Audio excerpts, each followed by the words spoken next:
और कब ये कमान अपनी संभालें? आ जाएंगे इंशाल्लाह। उनकी ज़रा कोई फैमिली का मसला आप सबको पता है, वो इसलिए ट्रीटमेंट के लिए एक फैमिली मेम्बर के गए हुए हैं, वो आने वाले हैं तो इंशाल्लाह ताला। लेकिन देखिए पार्टियों का निज़ाम चलता रहता है, अगर मैं नहीं होगा तो मलिक साहब संभाल लेंगे, मलिक साहब नहीं होंगे तो कोई और संभाल लेगा। तो वो हमने उसको एक यहाँ पे आए हैं, अपनी जिम्मेदारी अदा कर रहे हैं, चंद दिन तक इंशाल्लाह आ जाएंगे।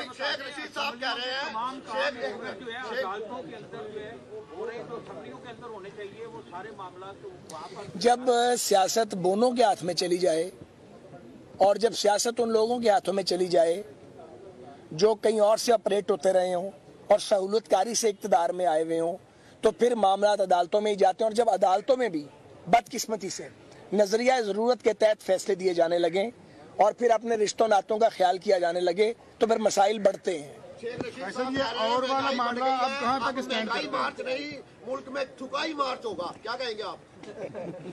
अच्छा शेख, इसे बंदा ना लिया करो। खाई साहब ये बताइएगा कि आटे का जो मामला है वो बहरान शिद्दत इख्तियार करता जा रहा है। सूबाई हुकूमत वफाक पे मलबा डाल रही है, वफाक जो है वो सूबाई हुकूमतों में मलबा डाल रहा है, पिस जो है वो गरीब आवाम रही है। कैसे इसका हल होगा? कौन असल जिम्मेदार है? नहीं देखिए, बुरा हाल तो भाई पूरे पाकिस्तान का अगला कर गया है। हमारी कारकर्दगी को कंपेयर करना है तो हमारे 5 साल को उसके 4.25 साल से करें ना। हम तो पाकिस्तान में सर्कुलर डेट 0 कर गए थे, वो कई सौ अरब का छोड़ गया है। हम जीडीपी 5.8 पे ले गए थे, वो माइनस पे ले गया था।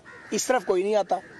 हम तो एक आए हैं एक कॉन्स्टिट्यूशनल चेंज के तहत, और जो तबाही है उसको अपने ज़िम्मे डाल ली है और उसको कॉम्बैट कर रहे हैं। 5 साल का और 4 साल का कंपैरिजन होगा, इसकी 4 साल तबाही का और वो 1 साल की तबाही जब नवाज शरीफ साहब को आर्टिफिशली और इंजीनियरिंग करके निकाला गया था और मुल्क को डिस्टेबलाइज किया गया था इमरान के सहूलतकारों ने। उनमें एस्टेब्लिशमेंट के लोग भी थे और उसमें जजेस भी थे। वो लोग जिम्मेदार हैं जिन्होंने पाकिस्तान को, और साथ इमरान खान उसका मेन बेनिफिशरी है। सच पूरा बोलना चाहिए। 1 मिनट प्लीज बात कर रहे थे। मेन बेनिफिशरी इमरान खान है उसका, इस सारे खेल का। वो आज भी उसका बेनिफिशरी है।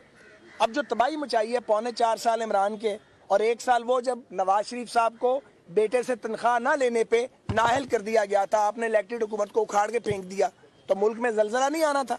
ये वो 4.25 साल का किया दरा है, उसको हम भुगत रहे हैं अपनी सियासत दाव पे लगा के डे टू डे। अब तो फायर फाइटिंग हो रही है इस वक्त, इसमें कोई शक है? इसमें छुपाने वाली कौन सी बात है? रह गया आटा या दवाइयाँ या और बहुत सारे मामला, सारा काम फेडरल गवर्नमेंट का नहीं है। अच्छे से पता सारे लोगों को फेडरल सब्जेक्ट क्या और प्रोविंशियल सब्जेक्ट क्या है। तो मामला ये है कि एक आदमी 2 रियासती हुकूमतों का और 2 सूबाई हुकूमतों का हाकिम है। वो कहता है मेरी जिम्मेदारी कोई नहीं है। वो कहता है जी आप इलेक्शन करवाएं। इलेक्शन तो और काम को खराब कर देगा। जो जीतेगा वो जीता होगा, दूसरा कहेगा मैं नहीं मानता। जब तक पॉलिटिकल डायलॉग नहीं